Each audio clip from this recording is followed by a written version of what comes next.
ভালো দেখো চিকেনটা।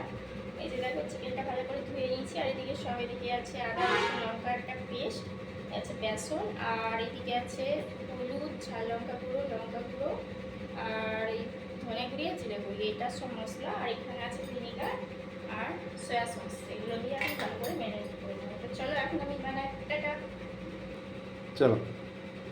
আর দিয়ে দিচ্ছি একটা ডিম। ডিমটা দিলে মাখানোটা ভালো হয়। এখন আমি মাখিয়ে নিচ্ছি। ব্যাস মাখানো হয়ে গেছে, এবার ঢাকা দিয়ে দিচ্ছি।